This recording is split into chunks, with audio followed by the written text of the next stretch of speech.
নির্দিষ্ট বিষয়। আমার আলোচ্য বিষয় আপনারা অনেকেই জানেন। দাম্পত্য জীবনে কিভাবে শান্তি আসবে, স্বামী স্ত্রীর কর্তব্য, গুরুত্ব আছে কি নেই? আমরা একটু সবাই কথা বলি, গুরুত্ব আছে নাকি নাই? কথা বলতে হবে। আমরা আরেকটু সামনের দিকে আগাই বসি। দাম্পত্য জীবনে কিভাবে শান্তি আসবে এই সম্পর্কে আজকে আলোচনা হবে। সুনির্দিষ্ট বিষয়, এদিক সেদিক অপ্রাসঙ্গিক কোনো কথা হবে না। আমরা খুব মনোযোগের সাথে আলোচনা শুনব। দাম্পত্য জীবনে কিভাবে শান্তি আসবে, শর্টকাট কিছু কথা আছে, সেটা আমরা প্রত্যেকেই জানি। তবে আজকে যেসব বিষয়ে আলোচনা হবে হয়তো আমরা খুব কম শুনছি, বা আমরা জানি কিন্তু এইভাবে শুনি না, এরকম হতে পারে। আজকে আলোচনাগুলো হবে এরকম যে, প্রথমে একেবারে মৌলিক কথা, যদি আমি কোনো নদী বা কোনো খাল, আমি চাই যে এই খাল বা এই নদী থেকে পানি না আসুক, আমি যদি নদীতে ব্যারিকেড দেই, খালে ব্যারিকেড দেই, কখনো পানি আসা কি বন্ধ হবে? বন্ধ হবে না। তাহলে কি করতে হবে? মূল যেই বাঁধ, তিস্তা ব্যারেজ, এরকম বড় বড় যত ব্যারেজ আছে, সেখানে যদি বাঁধ দেই, বড় বড় পদ্মা, মেঘনা, যমুনার মতো নদীগুলো বন্ধ হতে বাধ্য। কথা বলেন ঠিক কিনা? স্বামী স্ত্রীর যেই সম্পর্ক, মানব সভ্যতা টিকিয়ে রাখার একমাত্র মূল পয়েন্ট, মূল জায়গা এটা। যার স্বামী স্ত্রীর মধ্যে মেলবন্ধন নেই, তার দুনিয়াও নেই, আখেরাতও নেই। কথা বলেন ঠিক কিনা? হযরত আদম আলাইহিস সালাতু ওয়াস সালামকে আল্লাহ তাআলা সৃষ্টি করলেন, বানায় রাখলেন। বলেন, জান্নাতের মধ্যে নহর আছে কি নেই? জান্নাতের মধ্যে সুখ শান্তি আছে কি নেই? জান্নাতের মধ্যে নাজ নিয়ামত আছে কি নেই? আদম আলাইহিস সালাতু ওয়াস সালামকে আল্লাহ বানিয়ে সেখানে বসায় রাখলেন। আদম আলাইহিস সালাতু ওয়াস সালাম ঘুমিয়ে গেলেন। বলেন, জান্নাতের নাজ নিয়ামত দেখে ভোগ করার কথা নাকি ঘুমানোর কথা? সবাই কথা বলেন, ভোগ করার কথা নাকি ঘুমিয়ে থাকার কথা? ভোগ করার কথা। কিন্তু আদম ঘুমিয়ে আছেন। আল্লাহ তাআলা বুঝলেন ঘুমানোর কারণটা কি। আল্লাহ তাআলা তার পাঁজর থেকে হযরতে হাওয়া আলাইহিস সালাতু ওয়াস সালামকে তৈরি করলেন, পাশে বানায় রাখলেন। ঘুম ভাঙলো, চোখ খুললেন, দূর দেখে তাকিয়ে দেখেন যে হযরত হাওয়া। সামনে চলে গেলেন, জিজ্ঞেস করলেন, এক্সকিউজ মি, আপনার নাম কি? মেয়ে দেখছে। যুবকরা মেয়েদের দেখলে এভাবে জিজ্ঞেস করে কি করে না? একই জাত, জিজ্ঞেস করছে। আল্লাহ বলছেন, এর চেয়ে আর বাইরো না। যত জিজ্ঞাসা আছে পরে করবে, আগে মহারণা শোধ করো, আগে বিবাহ করো। বিবাহ করলেন, কথা বললেন। হযরত আদম খুশি। আগে ছিল ঘুমিয়ে, আদম খুশি, হাওয়াও খুশি। আল্লাহর একটা হুকুম অমান্য হলো। হযরত আদম কাঁদলেন, হাওয়াও কাঁদলেন। আল্লাহ তাআলা দুনিয়ায় পাঠাই দিলেন। ঐতিহাসিক বর্ণনায় আছে, হযরতে আদমকে আল্লাহ তাআলা শ্রীলঙ্কায় পাঠালেন, একটা পাহাড়ের উপরে। হযরত হাওয়া আলাইহিস সালাতু ওয়াস সালামকে জেদ্দায় পাঠালেন। যদিও কোরআন হাদিসে কোনো বর্ণনা নাই, ঐতিহাসিক মত অনুযায়ী। দুইজনে অনুতপ্ত, হাওয়াও অনুতপ্ত, আদমও অনুতপ্ত। একসাথে মিলিত হলেন আরাফাতের ময়দানে। হযরত আদমও কাঁদলেন, হাওয়াও কাঁদলেন। আল্লাহর কাছে দোয়া করলেন, আল্লাহ ভুল হয়ে গেছে। দোয়াটা আমরা সবাই জানি, রব্বানা যালামনা, সবাই বলি রব্বানা যালামনা আনফুসানা ওয়া ইল্লাম তাগফির লানা ওয়া তারহামনা লানাকুনান্না মিনাল খাসিরিন। দোয়া কবুল করলেন কে? আল্লাহ। আলোচনা আমার শেষ, আলোচনা আমার শেষ। এটা বললাম শিরোনাম। খবরে অনেক সময় শিরোনাম শুনলে বিস্তারিত আর লাগে না। এখান থেকে একটা জিনিস শিক্ষা, সেটা হলো হযরত আদমকে আল্লাহ তাআলা বানাইলেন। যদি আদম একা যদি স্বয়ংসম্পূর্ণ হতো, তাহলে সে ঘুমাইতো না, সে নিজের নাজ নিয়ামত ভোগ করতেন। তিনি একা স্বয়ংসম্পূর্ণ না, আল্লাহ বুঝলেন, হাওয়াকে পাঠাইলেন তার পরিপূরক হিসাবে, সহযোগী হিসাবে। কথা বলেন ঠিক কিনা? যদি আদম একা স্বয়ংসম্পূর্ণ হতেন, তাহলে হাওয়ার প্রয়োজন ছিল না। আদম স্বয়ংসম্পূর্ণ না, বিদায় হাওয়াকে আল্লাহ তাআলা সৃষ্টি করলেন। আদম কাঁদছে, হাওয়াও কাঁদছে। একজনের কান্নায় আরেকজনে কান্না করতেছে, একজনের ব্যথায় আরেকজনে ব্যথিত হচ্ছে, একজনের রোনাজারিতে আরেকজনের রোনাজারি করছে। কারণ কি? যদি একজন যদি স্বয়ংসম্পূর্ণ হতো, একজন যদি পরিপক্ক হতো, তার কিছুর প্রয়োজন নাই, সে অন্য কারো দ্বারস্থ হওয়ার কোনো প্রয়োজন নাই, তাহলে একজনের কান্নায় আরেকজনে কাঁদতো? কথা বলেন, কাঁদতো না। এখান থেকে আমরা জানলাম যে আল্লাহ তাআলা বলছেন, মিন আয়াতিহি আন খালাকাকুম মিন আনফুসিকুম আজওয়াজা লিতাসকুনু ইলাইহা।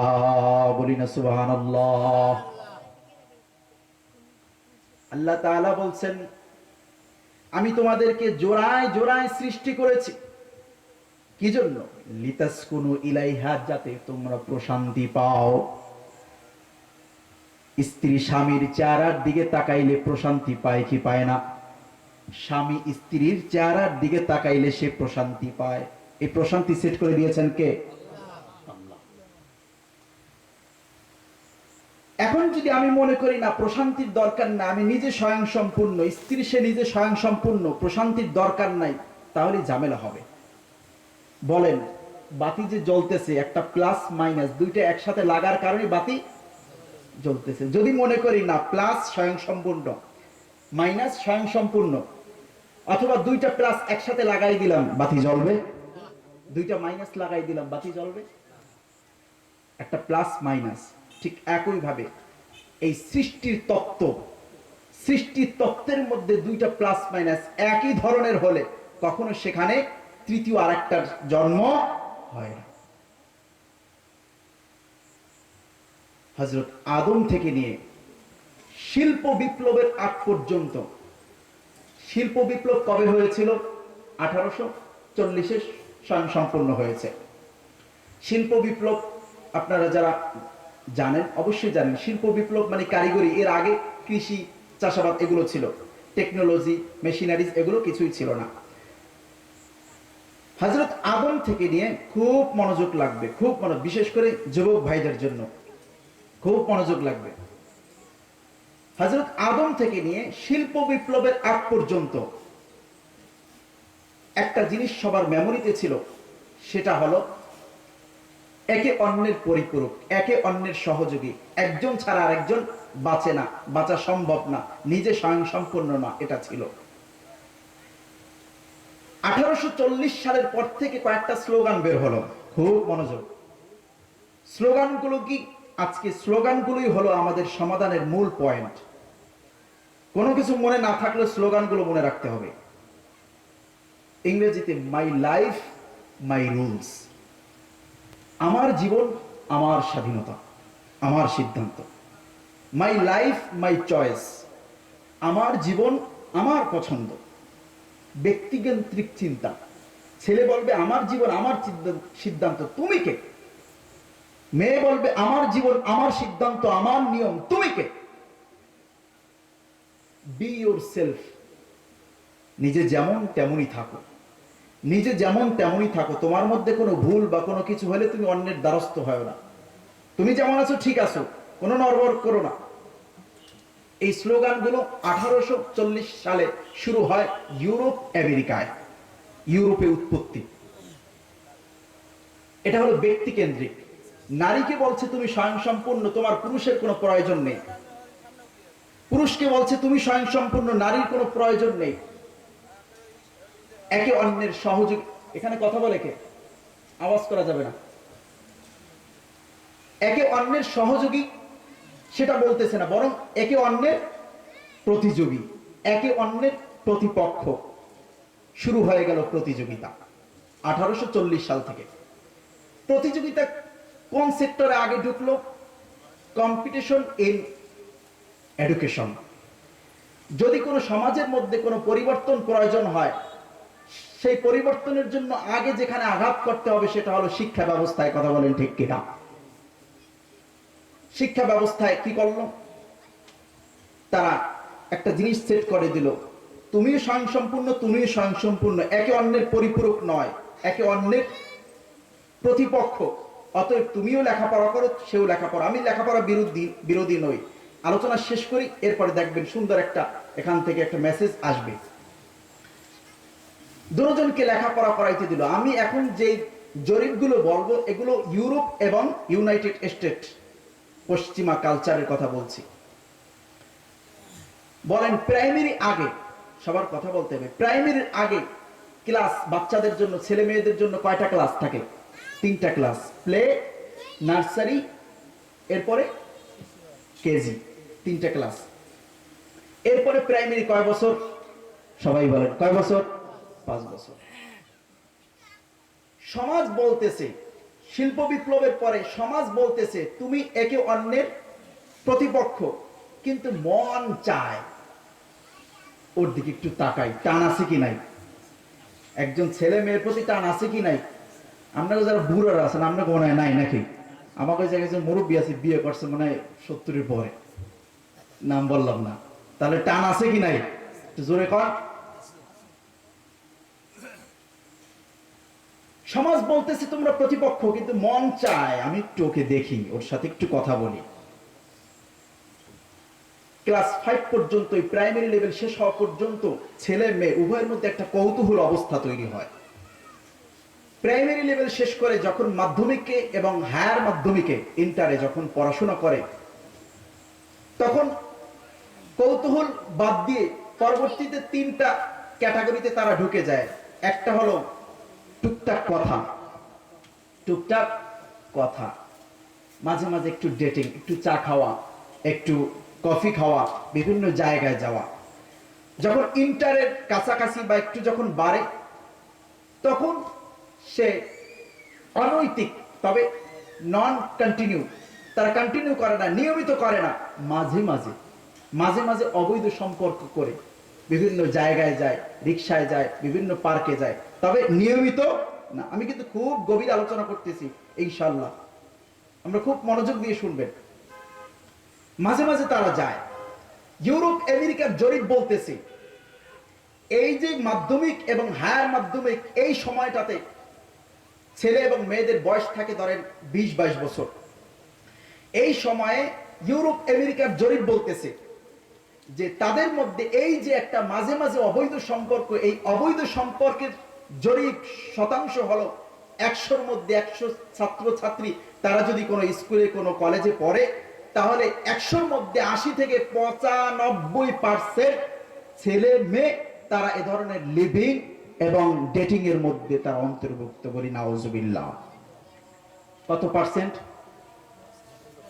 80 থেকে 95। যখন তারা এই ক্লাসগুলো শেষ করে, এরপরে আসে অনার্স এবং মাস্টার্স। তাদের বয়স থাকে 23 থেকে নিয়ে 28-29 এই রেঞ্জে। ওই সময় তারা করে কি? তারা চিন্তা করে বিবাহ তো প্রয়োজন, বিবাহ প্রয়োজন। তো বিবাহের জন্য কি করতে হবে? এখন ছেলে দেখতে হবে। তো ছেলে দেখতে হবে, আমি তো আমার লাইফ পার্টনার এমন একজনকে কখনোই বানাবো না যাকে আমি আগে দেখি নাই, আগে চিনি নাই, আগে জানি নাই। সেজন্য সে কি করে?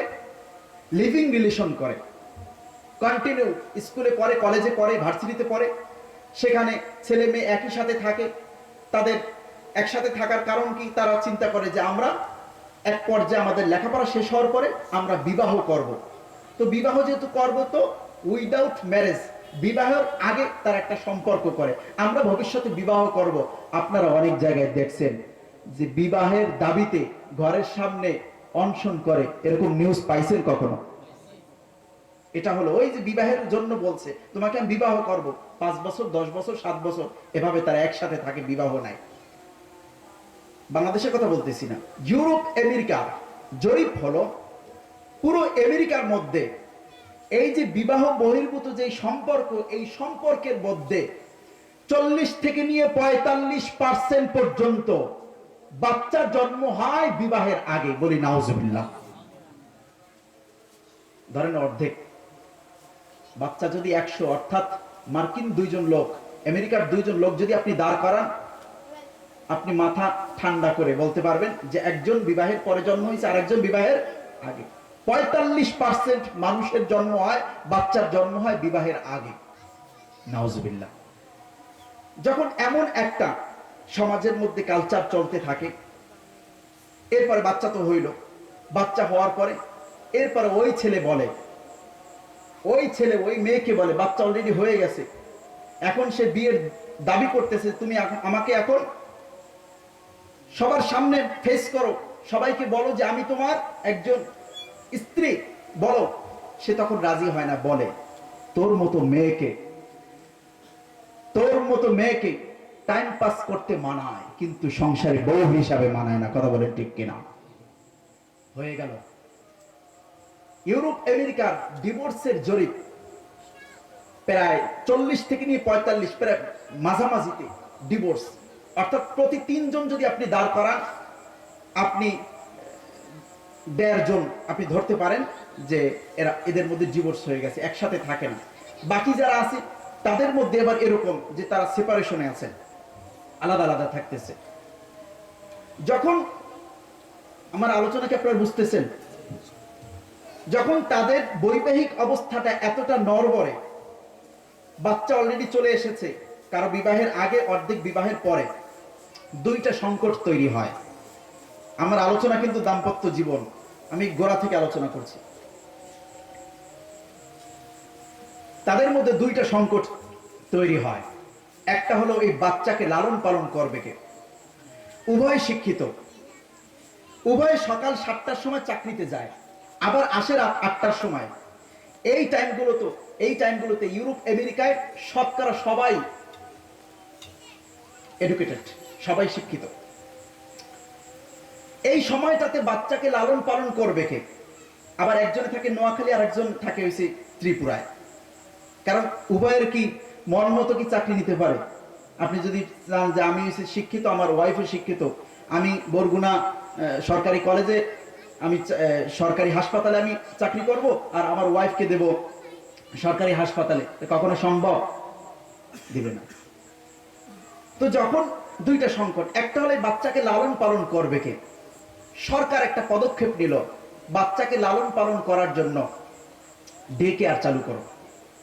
ডে কেয়ার দেখেন কিনা, আমাদের মাদ্রাসাও ডে কেয়ারের অন্তর্ভুক্ত।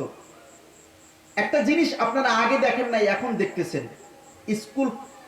স্কুলের মধ্যে, প্রাইমারিতে আপনারা দোলনা দেখছেন? আগে দেখছেন কখনো দোলনা? সরকারের পক্ষ থেকে দোলনা দিতে দেখেন না। কখনো দেখছেন এই যে পালকি, এরপরে হোঁচট খাওয়ার স্লিপার, এগুলো কখনো দেখছেন? দেখেন না। আমরা তো কম উন্নত দেশ, আমরা যদি আর্থিকভাবে আরো সচ্ছল হতাম, আমাদের এখানে আরো ব্যয়বহুল ব্যবস্থাপনা থাকতো, এটা বাচ্চাদের জন্য ভালো। কিন্তু এর গোড়াটা কোথায় সেটা আমাদের বোঝার দরকার আছে। কারণ কি? ইউরোপ আমেরিকায় সেখানে পিছনে এলইডি টিভি আছে, যা প্রয়োজন বাচ্চাদের হাসি মজা সব কিছু করার জন্য, বাচ্চাদের মন যাতে এদিক সেদিক না যায়। কারণ কি এত মুখোমুখি রাখতে হবে কেন? কারণ এই বাচ্চা, এই সন্তানের মাও নাই বাবাও নাই, তারা এক একজনে এক এক জায়গায়, সকাল 7টায় দিয়ে যায়, আবার 8টার সময় দেখা হয়, সব কিছু পায় বাচ্চা, কিন্তু মাকে মা বলে ডাকতে পারে না, বাবাকে বাবা বলে ডাকতে পারে না। কথা বলেন ঠিক কিনা? একটা সংকট তারা নিরসন করলো ডে কেয়ার দিয়ে। পুরো পৃথিবীর মানব সভ্যতার মূল একক হলো স্বামী আর স্ত্রী। বাচ্চা কি? নিউ জেনারেশন, নতুন প্রজন্ম, ঠিক না? এই সন্তান বাপ মাকে যারা আবার বড় করলো, তারা হলো ওল্ড জেনারেশন, ওই সন্তানের দাদা দাদু, ঠিক না? তারা তো এখনো মারা যায় না, তারা আছে বৃদ্ধ অবস্থায়, কারো বয়স 70, কারো বয়স 75। তারা কোথায় যাবে? তাদেরকে দেখাশোনা কি করবে? সন্তানদের একটা ব্যবস্থা করলো ডে কেয়ারের মাধ্যমে। পিতামাতাকে কি করবে? প্রাথমিক অবস্থায় তাদের কি ঘরে রাখা হতো লোক দিয়ে, তোমরা আমার বাবাকে দেখবে। তো এখন ঘরে ঘরে সবাই এডুকেটেড, সবাই শিক্ষিত, এখন এই বাপ মাদের কি দেখবে কে? প্রাতিষ্ঠানিক রূপ নিল এই দেখাশোনার। শুরু হয়ে গেল ইউরোপ আমেরিকার মোড়ে মোড়ে হাজার হাজার, বাংলায় বলে বৃদ্ধাশ্রম। আমার যদি কোনো কথায় ভুল থাকে আপনারা আমাকে ধরিয়ে দিবেন। যদি কোনো সন্দেহ থাকে ইউটিউব, এরপরে গুগলে সার্চ দিয়ে দেখবেন আমি কথা একটা ভুল বলছি কিনা। হাজার হাজার সরকারি বেসরকারি বৃদ্ধাশ্রম চালু হয়েছে। আপনি টাকা দিবেন ফিক্সড অ্যামাউন্ট, তারা সেটা রাখবে, আপনার বাপ মাকে সে দেখাশোনা করবে। আপনি আর্থিকভাবে যদি গরিব হন, আপনার বাবা মা 3 বেলা তো দূরের কথা, আপনি 1 বেলাও খেতে পারবে না। যাদের আর্থিক অবস্থা ভালো তারা কি করে, সকালবেলায় তারা নাস্তা পায়, বাপ মা নাস্তা পায়, এরপরে তার যা প্রয়োজন ঔষধ পথ্য নাস্তা সবকিছু তারা পায়। তাদের সুন্দর বাসভবন আছে, সামনে সুইমিং পুল আছে।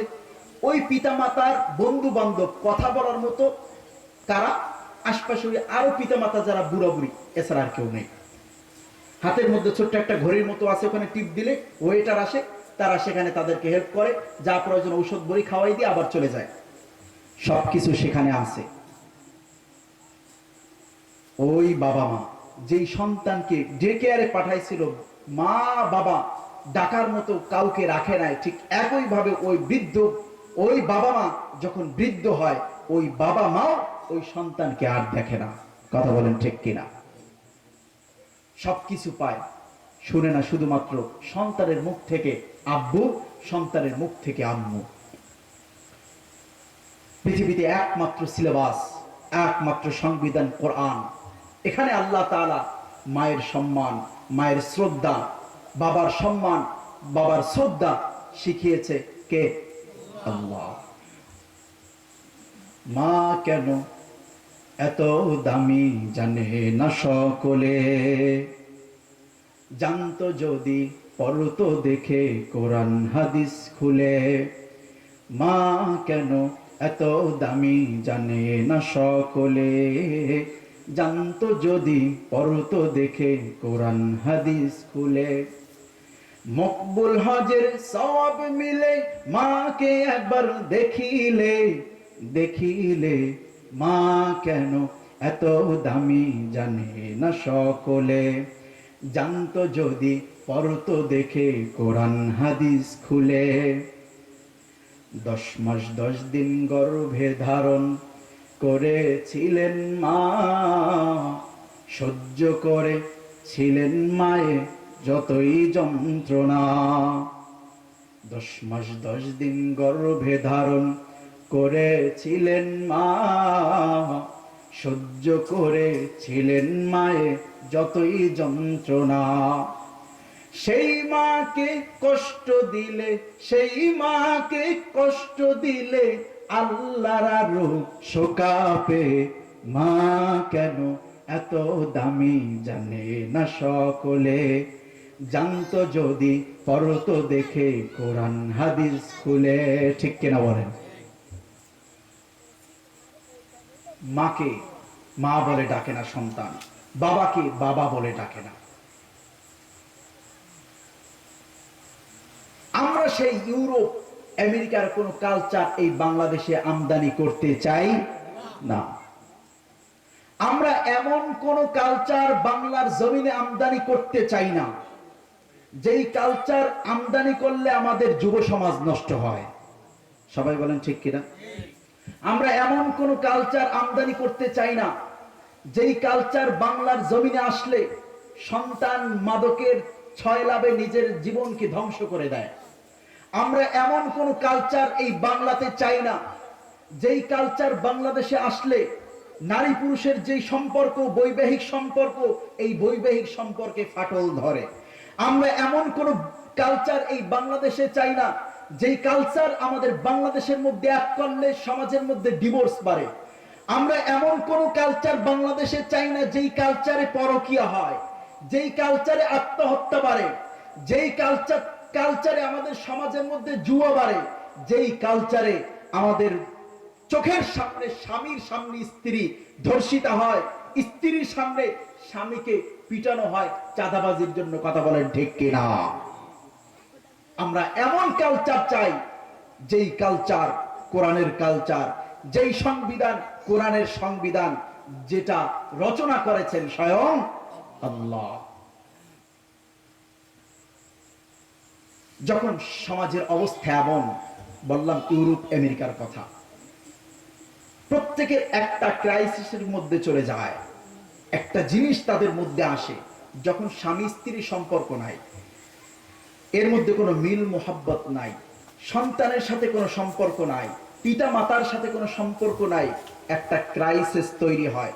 সেটা হলো আইডেন্টিটি ক্রাইসিস। আমি কে? বলেন আমি কে? আমার প্রত্যেকটা কাজ, পৃথিবী সমাজ যে গতিতে চলছে, 1000 কিলোমিটার ঘন্টায় 1000 কিলোমিটার বেগে চলতেছে, মানুষের মধ্যে আপনি আপনার সামনে এরকম কখনো হয়েছে আপনি চোখে দেখতেছেন, তার চোখের সাথে চোখ লাগায় কথা বলতেছেন, কিন্তু সে মিথ্যা বলতেছে? এরকম হয় না কখনো? আপনার সামনে একটা কথা বলছে, কিন্তু মানে একটা কাজ করছে, সামনে সামনে আপনার চোখের দিকে তাকায় মিথ্যা বলতেছে, প্রতারণা করতেছে। এরকম হয় নাই? এরকম হয়েছে কিনা কথা বলে? এরকম হয়েছে। এর মানে কি? নিজেকে চেনে না যে আমি কে, আমার কাজ কি, এটা সমাজ ভুলতে বসেছে। আল্লাহ তাআলা কি বলেন জানেন? ওয়ালাকাদ যারানা লিজাহান্নামা কাসীরাম মিনাল জিন্নি ওয়াল ইনস লাহুম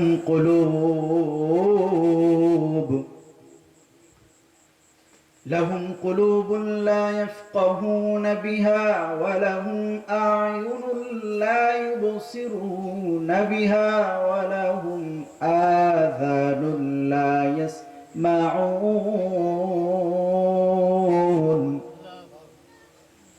আল্লাহ তাআলা বলতেছেন, কিয়ামতের আগে কিছু মানুষ তোমরা এমন দেখবে যাদের অন্তর থাকবে, কিন্তু এই অন্তর দিয়ে কখনো অনুধাবন করবে না।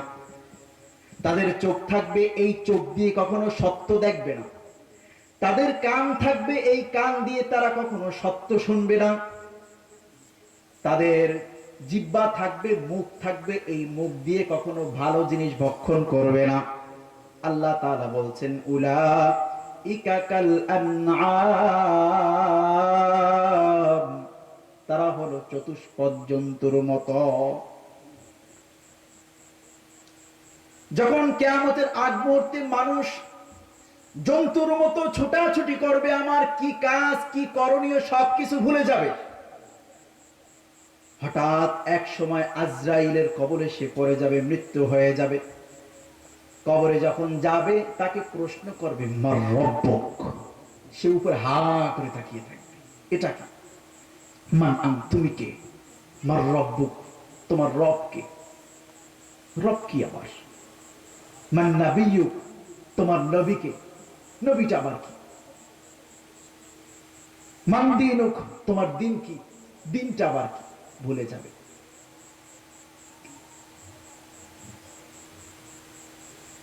আল্লাহ তাআলার কাছে আমরা দোয়া করি, আল্লাহ এই জিন্দেগিতে, এই সমাজে চলার পথে আমরা যদি কোনো ভুল পথে থাকি, আল্লাহ ইহদিনাস সিরাতাল মুস্তাকিম, আপনি আমাদেরকে সরল এবং সঠিক পথে চালান। পারবো তো দোয়া? কবরের মাধ্যমে, কবরের মধ্যে মানুষ টেনশনে পড়ে যাবে, এই উত্তরগুলো সেখানে দিতে পারবে না। আল্লাহর কাছে যখনই আমরা সময় পাবো, 5 ওয়াক্ত নামাজের পরে, ফরজ সালাতের পরে আল্লাহর কাছে আমরা দোয়া করবো, আল্লাহ তুমি আমাদেরকে মাফ করে দেন। নামাজের মধ্যেও কিন্তু আমরা দোয়া পড়ি, দোয়া মাসুরা, আল্লাহুম্মা ইন্নী যালামতু নাফসি যুলমান কাসীরা, গুনাহ মাফ করে দেন আল্লাহ, ইল্লা আনতা ফাগফিরলি মাগফিরাতাম মিন ইনদিক ওয়ারহামনি ইন্নাকা আনতাল গফুরুর রহিম। আল্লাহ তুমি সবচেয়ে গফফার, গফুর, আমাকে আপনি মাফ করে দেন। আল্লাহর কাছে এইভাবে দোয়া করতে পারবো তো? মুসিবতে না পাই যদি, মুসিবতে না পাই যদি, করুণা তোমার, কবরে হাসরে কি হবে আমার, কবরে হাসরে কি হবে আমার। আছি গো ডুবে আমি পাপেরি সাগরে, না জানি কি হবে ওপারে হাসরে, তোমারি সুপারিশ বিনে কেমনে হব পার, কবরে হাসরে। আল্লাহর কাছে দোয়া করতে পারবো তো? যতক্ষণ আলোচনা চললো, এখান থেকে আমরা একটা জিনিস জানতে পারলাম, স্বামী স্ত্রীর সম্পর্ক নিয়ে কথা হচ্ছিল, শান্তি কিভাবে আসবে। এখান থেকে আমরা একটা জিনিস হযরত আদম থেকে নিয়ে সেই শিল্প যুগের আগ পর্যন্ত, শিল্প বিপ্লবের আগ পর্যন্ত একটা জিনিস আমরা বুঝলাম, সংসারে অশান্তি, সমাজে অশান্তি, স্বামী স্ত্রীর মধ্যে মিল না থাকার একটা মাত্র কারণ, সেটা হলো my life my rules. My life my rules, আমার জীবন আমি যেভাবে মনে চাই সেভাবে চালাবো। তুমি কে? তোমার ওটা আছে, আমার কি আছে? তুমি এভাবে চলো, আমি কেন পারবো না? এই যে আমি কেন পারবো না, আমি আমি আমার কি আছে, আমার তো না, আমার তো কিছুই নাই। এই যে একটা চিন্তা, তুমি তো তোমার মতো, আমি আমার মতো, আমার জীবন আমার যাকে মনে চায় তাকে দিব, এরকম একটা মেন্টালিটি এই পর্যন্ত আসছে, যার কারণে সমাজের মধ্যে অশান্তি। যুবক ভাইয়ের আমার, আমরা মেয়েদেরকে দেখতে যাই, আপনারা সবাই এদিকে চলে আসছেন, একটু এদিকে কষ্ট করে একটু এই পাশে আসেন, এদিকে তাকাই বলতে হইতেছে বাঁকা হয়ে, আপনারা একটু কষ্ট করে এই সাইডে আসেন। ওখানে যারা আমরা কোন যুবক ভাইরা একটু এখানে আসি, তাহলে আমার মেডেলে আলোচনা করতে সুবিধা হবে। যুবক ভাইরা আমার, আমরা প্রত্যেকে বিবাহ করব, বিবাহ করার জন্য আমরা মেয়েদেরকে দেখতে যাই কি যাই না? আমরা একটা কনফিউশনে পড়ি যে মেয়েদের কি দেখে আমরা বিবাহ করব, কি দেখে আমরা বিবাহ করব। আমাদের মায়েরা দাদিরা বলে, দেখবি যে মেয়েটা নামাজি কিনা, কোরআন পড়তে পারে কিনা, এটা পারে কিনা, সেটা পারে কিনা, পর্দা করে কিনা, এ ধরনের অনেক কথা আমরা জানি। এগুলো তো লাগবেই। মূল একটা জায়গায় আমরা ভুল করি, মাদ্রাসার মেয়ে বিবাহ করছে, এরপরে অশান্তিতে আছে, সমাজের মধ্যে এরকম দেখা যায় কি যায় না? ভালো স্বনামধন্য ফ্যামিলির মেয়ে বিবাহ করছে, ভালো লেখাপড়া জানে, ভালো চাকরি বাকরি করে মেয়ে, এরপরেও সংসারের মধ্যে অশান্তি আছে কি নাই? একটা জায়গায় সমস্যা, ওটা যদি আমরা সলভ করতে পারি তাহলে বাকিগুলো আমাদের জন্য সহজ হয়ে যাবে। সেটা কি? সেটা হলো, যখন আমরা কোনো মেয়েকে দেখতে যাব, সর্বপ্রথম যেটা দেখব সেটা হলো এই মেয়ের মধ্যে, এই মেয়ের মাথার মধ্যে এই জিনিসটা ইনস্টল করা আছে কিনা যে মাই লাইফ মাই রুলস, ব্যক্তিকেন্দ্রিক চিন্তা আছে কিনা, ব্যক্তিকেন্দ্রিক চিন্তা আছে কিনা যে আমার কি হলো, আমার কি, তুমি কে, তুমি তো আমার সহযোগী না, তুমি আমার প্রতিপক্ষ, তোমার যদি ব্যাংক ব্যালেন্স এটা থাকে আমার ওটা থাকতে হবে, তোমার একটা বাড়ি থাকলে আমারও বাড়ি থাকতে হবে, সব তো ছেলেদেরই নামে, আমার কি হলো, এরকম মানুষ আছে কি নেই?